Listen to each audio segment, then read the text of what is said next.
I'm gonna make a video because something happened today and it's kind of funny, but it's kind of not funny. But first of all, I have to apologize for this situation.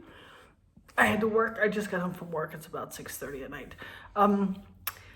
I had a very long day, but I have to make this video because it'll be cathartic to just to complain about it a little bit. Anyway, so like where my school is, like my restaurant is on the campus where my school is. It's not connected, but it's on the same like area, like the same parking lot and stuff. It's just from where my school is, it's like a 1 minute walk, a 30-second walk. It's right there.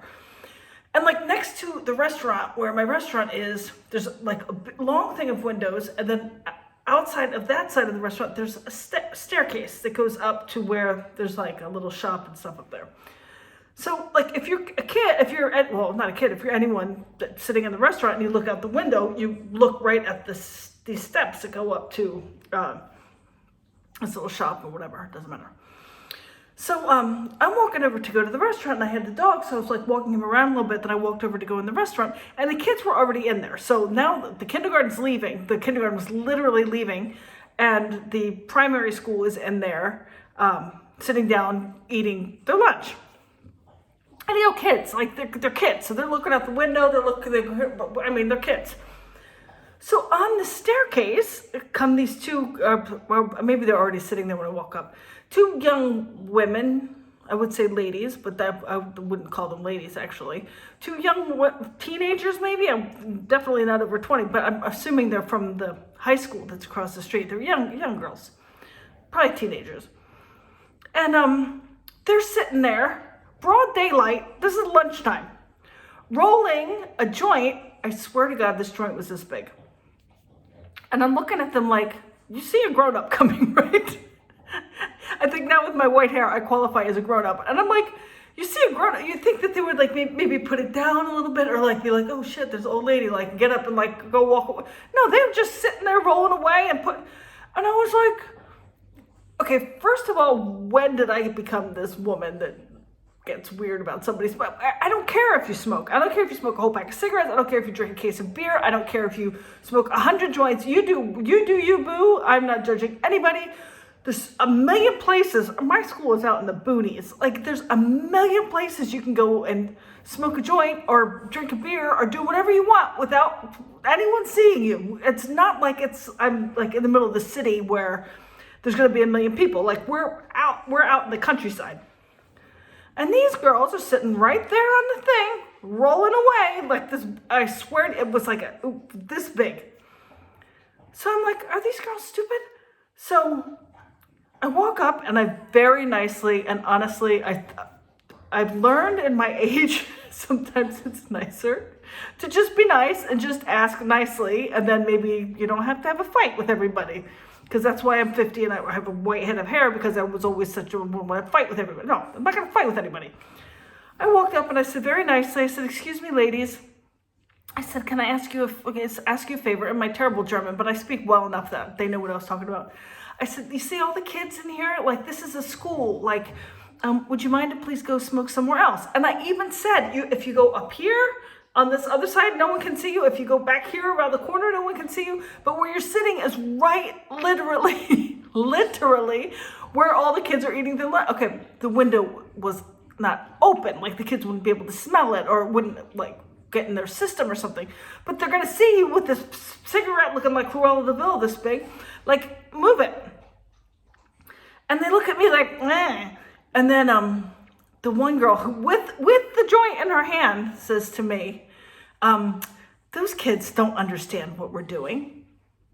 I was like, okay, now in my head, I had to teach sex education last year. These kids know more than you would think that they know. Like these kids come up with stuff that you're like, what? How do you even know that? Like, whatever.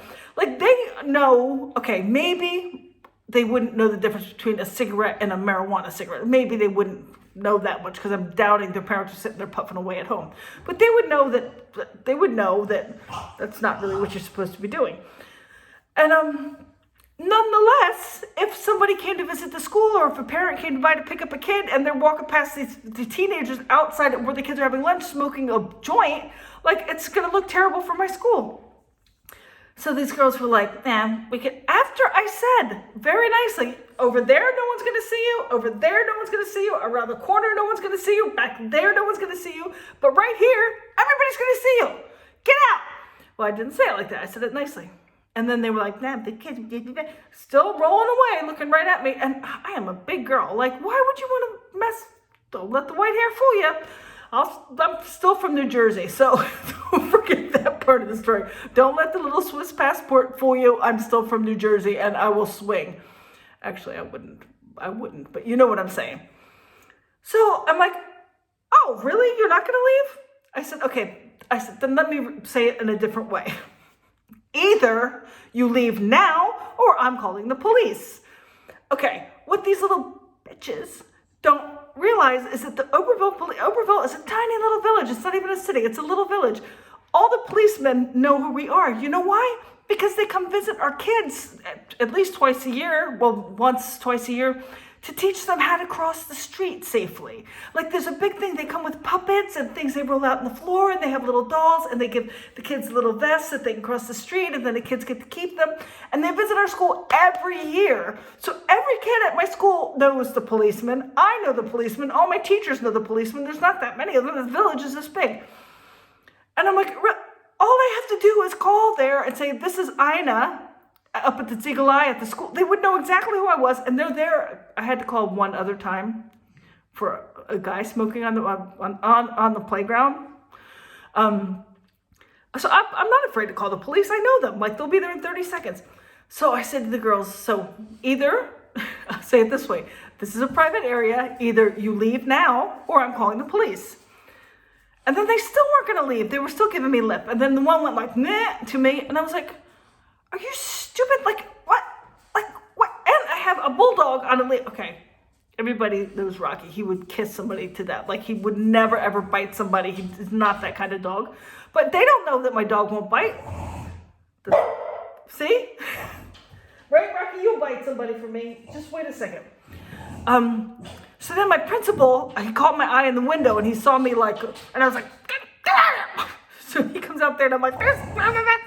So then firmly, he didn't swear or anything, but firmly said to him, this is a school, girls. You can't. Wait 1 second. Rocky, stop it. Go.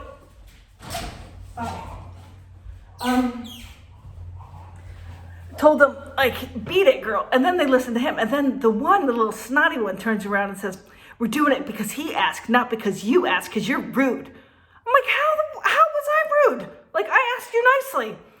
And then she was like, you said you would call the police. I'm like, after I asked you nicely and you said you weren't going to leave, then I said I was going to call the police, you little brat.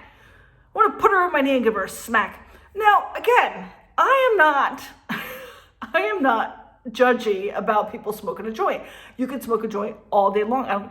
I'm not sure, but I don't even think it's illegal here. I think, well, under 18, I'm sure they would get in trouble. Like, kids. If kids are doing it, it's probably illegal, but I'm not even sure if it's illegal. But the thing is just don't do it in front of my kids. I don't care if you do it out in the woods. I don't care if you do it over here. I don't care if you drink 10 beers, but don't do it next to my kids eating lunch. So then I was mad. So then the two little brats, they go next to the playground, my playground. So where the kids are, so the kindergarten had gone to brush their teeth. They brushed their teeth before recess. And so there was nobody out there. But then as soon as the kindergarten comes out, and then the primary is going to come out, and then they're all going to be in the playground with these two little bitchs, bitches, bitch bitches, yes, sitting there. So now Mama's mad.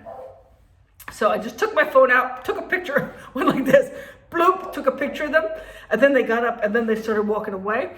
So then I went around the other way to make sure that they were leaving, and they were going back toward the high school, so I'm pretty sure they were high school girls. But man, what kind of rotten brats? I mean, when a grown-up comes up and says, can you please not smoke a joint next to these babies having their lunch? They go, I should have smacked. You know what I should have done? I should have just said, okay. I should have just called the police and then had them arrested. But yeah, so that was my excitement for the afternoon. And it wouldn't be Ina, right, if there wasn't some kind of crazy story. Anyway, so that was my excitement for the day. Merry Christmas. Have a great weekend.